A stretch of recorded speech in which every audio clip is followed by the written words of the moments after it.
Hi bro. Big boss 8 ఎలా అనిపించింది అన్న? మొత్తానికి 8 లేక ఇలా ఉంది బ్రో. సో అంటే అయిపోవడానికి వచ్చింది. సండే అంతిమ యాత్ర ఒకటి ఉంది. మరి యాత్రలో పాదయాత్ర చేసినట్టు యాత్ర చేసుకుంటూ రాష్ట్రం మొత్తం యాత్ర చేస్తారన్నమాట బిగ్ బాస్ కంటెస్టెంట్స్. అంటే డైలీ చూసే వాళ్ళకి ఒక డ్రాప్ అవుట్ అనొచ్చు, రేపటి నుంచి ఏం లేదు చూడడానికి మళ్ళీ సండే తర్వాత అని ఒక ఫీలింగ్ వచ్చింది కదా. అదే సో విన్నర్ ఎవరైతారన్న? బిగ్ బాస్ 8 విన్నర్ ఎవరు అనుకోవచ్చు? బిగ్ బాస్ గౌతమ్ అవుతాడు అనుకుంటున్నా బ్రో. ఎందుకు గౌతమ్ అని అనుకుంటున్నా? గౌతంలో నాకు ఒక గ్రేస్ కానీ, మాట్లాడే విధానం కానీ, ఒక మెచ్యూరిటీ లెవెల్స్ కానీ నాకు చాలా బాగా నచ్చినాయి అనమాట.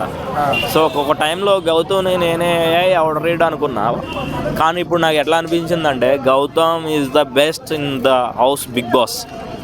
అది నేను చెప్తాను. వైల్డ్ కార్డ్ ఎంట్రీలో వచ్చారు కన్నా, వైల్డ్ కార్డ్ ఎంట్రీతో వచ్చినోడు విన్ అవ్వకూడదని రాసిపెట్టి ఉందా బ్రో?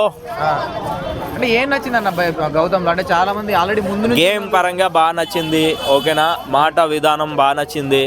సో ప్రతి గేమ్లోనూ కూడా చాలా పర్ఫెక్ట్గా ఆడుతున్నాడు, చాలా ప్రయత్నిస్తున్నాడు, అన్ని విధాలుగా గ్రేట్ బ్రో.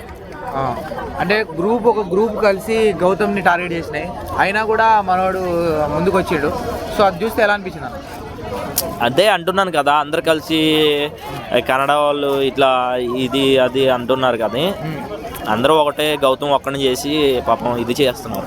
ఇప్పటికీ నిఖిలే విన్నర్ అని చాలా మంది అంటున్నారు. మరి అంటే గౌతమ్ కంటే ఎక్కువ నిఖిల్కి ఓటింగ్ ఉంది అంటున్నారు.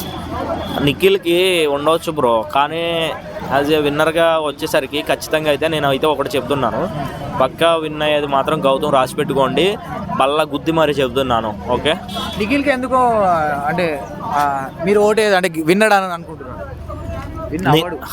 నిఖిల్ ఎందుకు విన్ అవ్వడు మీరు అనుకుంటున్నారు? ఎందుకు విన్ అవ్వాలని నువ్వు అనుకుంటున్నావు బ్రో? ఆగు, నాకు తెలియదు.